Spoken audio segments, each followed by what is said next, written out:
Ijerevantsika ny famolavolana sy ny fampitanan'ny hafatra na ny hoe mesazy. Ahoana no hamolavolana ny hafatra ho an'ny antsisika? Ny hafatra na ny hoe mesazy dia milaza amin'ireo antefana izay aingatahana aminy mba ho ataony, ny antony anaovana izany ary ny akony tsara avy amin'ny fanatanterahana izany. Inona ary ireo toetoetry ny hafatra mahomby na hoe ny message réussi? Tsotra sy mazava, izany hoe fiteny azon'izay antefana.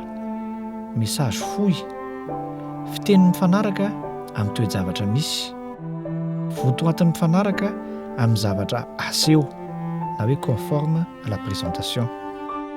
Ny mpitondra hafatra dia tokony azo itokisana na hoe crédible. Ny fomba fiteny sy fiteny mifanaraka amin'ny hafatra. Ohatra hoe rehefa zavatra matotra ny asana dia tokony hifanaraka amin'izay ny fomba fiteny. Raha ohatra kosa ka misy tokony fampihomezana kely dia arahana toraka izany ihany koa. Tsaratsara kokoa raha arahana teny filamatra na hoe slogan na mifono antso. Lohahevitra manetsika na miteraka fihetseham-po. Mahaliana na misy tombontsoa ho an'ny andaniny sy ny ankilany. Izany hoe ny fikambanana sy ny tompon'ny fanapahan-kevitra. Ohatra, ho foana ny marary vokatry ny tsy fisian'ny rano madio. Ahoana indray ary no ampitanan'ny hafatra? Mba ampitanan'ny hafatra dia tokony manapa-kevitra ny amin'izay fantsona na kanalina ho ampiasana amin'ny fampitana. Fanontaniana mipetraka dia hoe iza ny miaino na mampiasa ireo fantsona ireo? Ahoana ny fomba anehoanan'ny hafatra amin'io fantsona io? Voakasika io fantsona io ve ny olona na ny rafitra iantefan'ny hafatra? Manana fahafahana mampiasa na miditra ao amin'io fantsona io ve isika? Ireto misy karazana fantsona vitsivitsy fampiasa matetika. Raisitsika voalohany dia hoe ny fionana mivantana amin'ireo tompon'ny fanapahan-kevitra. Mety ho lafitsarany amin'izay dia fanakalozan-kevitra sy fomba fijery. Lafin'ny ratsy tsy dia misy loatra ny anonymat, izany hoe fantatra mivantana ny olona miresaka. Ny fantsona hojerevantsika manaraka indray dia ny haino aman-jery na ny mass media. Mety ho hatsaran'izay dia tsy dia mandany vola ary mahenika toerana maro.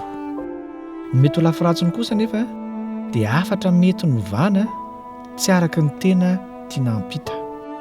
Mety ihany koa miankina amin'izay mahaliana na ny fironan'ny mpanao gazety ihany ny voan'ny hafatra. Fantsona hafa indray dia ireo tambajosa sosialy na hoe réseaux sociaux. Mety mahatsara azy dia maro mpiaino ary manaja ny tsy fahafantarana ny anarana na hoe ny anonymat.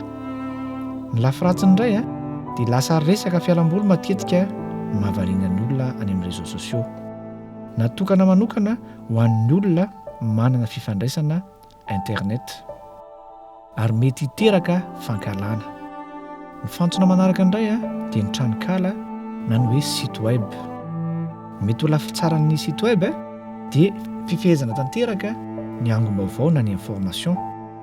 Manamafy ny fitokisana na ny hoe ny crédibilité ary ilaina hisintonana ny firenen-kafa. Mety ho lafin'ny ratsy indray dia vitsy mpitsidika ny site web ary tsy dia manavanana ny olona matetika.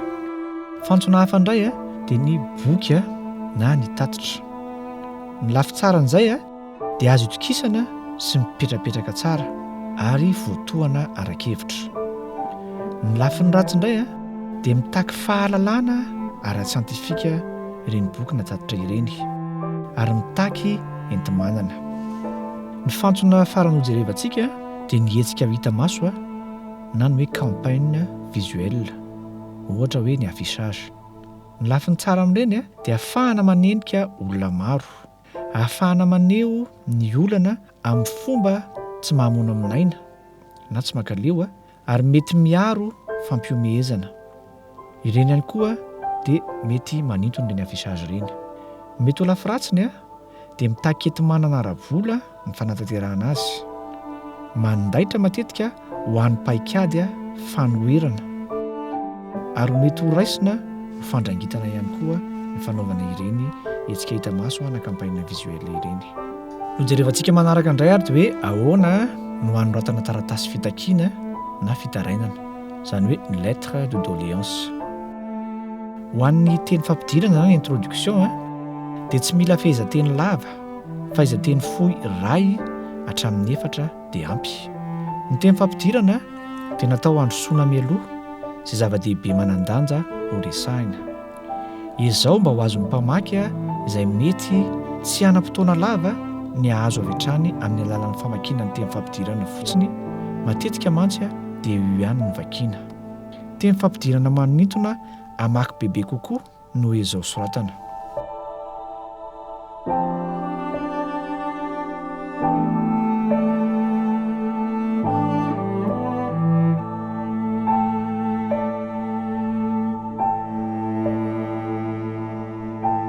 Ny momba ny votoatiny indray na ny contenu dia mifantoha amin'izay tena manan-danja.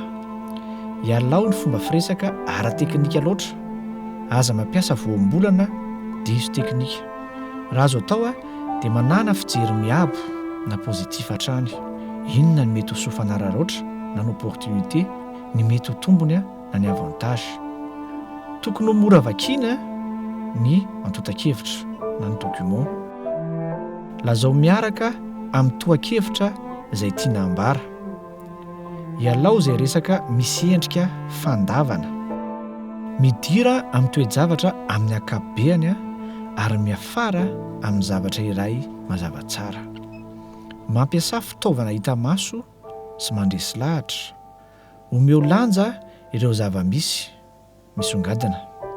Amin'ny farany aza dino ny mametraka ireo loharanon-kevitra na hoe ny source na ny contact entina mamantara bebe kokoa. No jerevantsika manaraka ary ve dia hoe ilaina ary ve ny fanaovana recommandation. Mety misy karazany roa ny valiny, mety ho eny mety ho tsia. Raha eny ary dia lazao mazava ny fangatahana.